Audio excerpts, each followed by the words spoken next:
Okay, same location as my thoughts on the current situation in the WWE.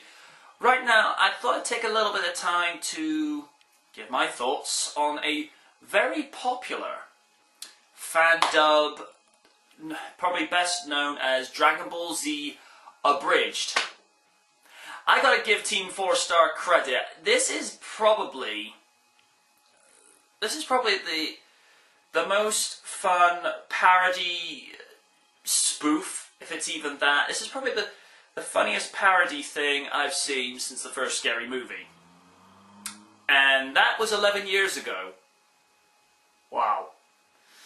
But anyway, I like the fact that it's, you know, obviously it has to follow the, more or less, the storyline that we've all seen and overseen with Dragon Ball Z, but I like how it's just so comedic and so fun.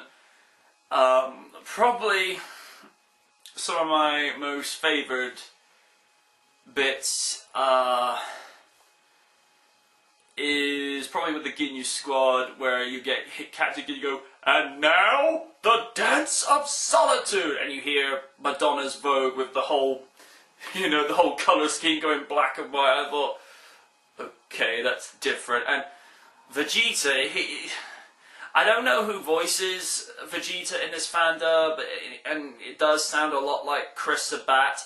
Personally, I prefer Brian Drummond because there's no disrespect towards Chris Sabat, but Brian just gives that little extra in his vocal range. But see, with season 1, some of the funniest stuff. What is it with making Nappa, you know, a running gag?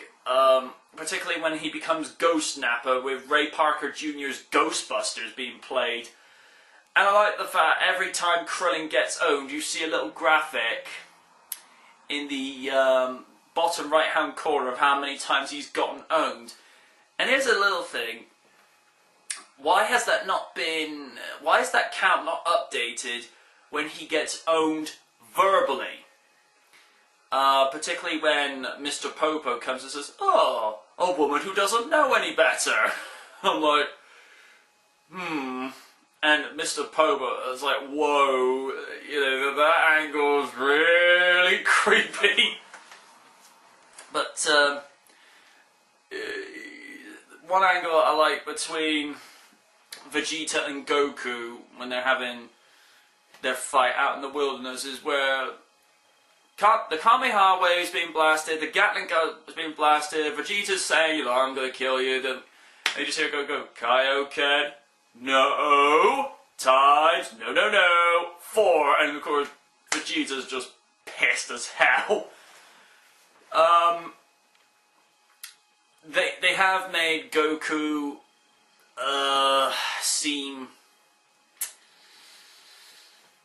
a little bit, I wouldn't necessarily say stupid, but he definitely seems to be a little bit more slow on the uptake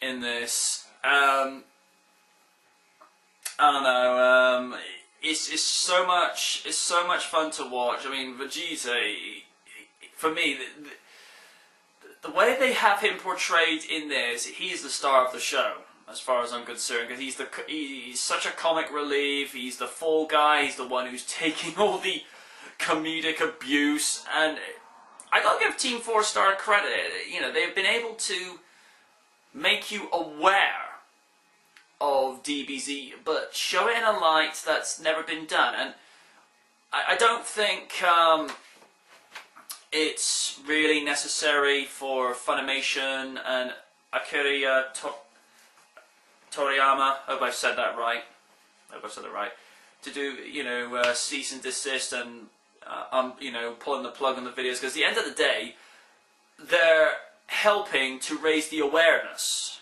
of the franchise. And it's a similar thing when you'll get people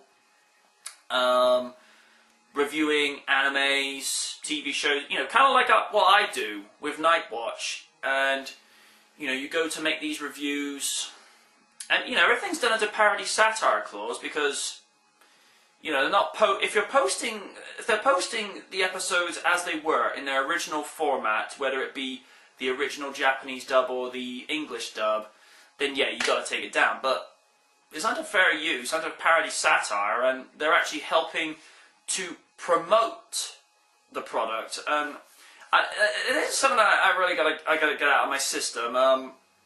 When people do this, when they're making these tributes, these fan parodies, or making reviews, they're not trying to hurt your product.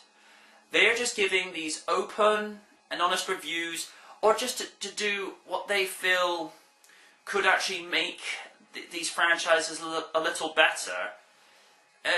It's like if somebody, let's say for example,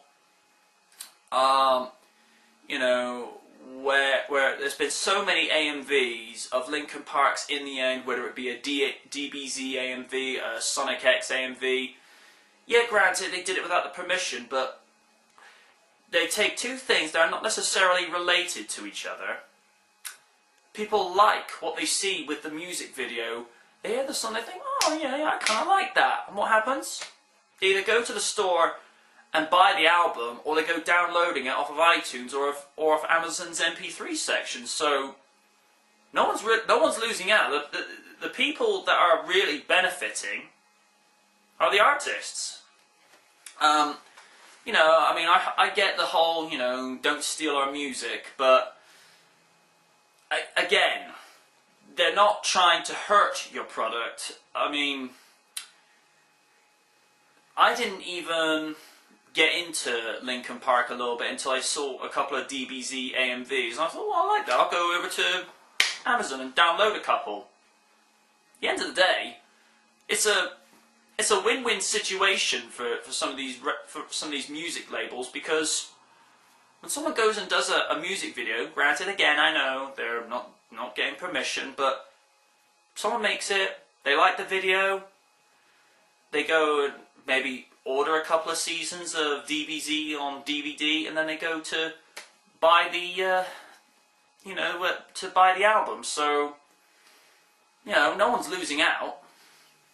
It's the same if somebody goes to watch a KR MV. Yeah, a Knight Rider music video. They do exist. Again, someone will hear a piece of music that is playing in the background. They might not have heard it before, or not thought too much of it before. It's played with something they like. They go and buy a couple of seasons of Knight Rider on DVD, then they go to buy the album. It's a win-win situation. But yeah, I'm glad to get a couple of those bits and pieces out of my system. And thank you for your time.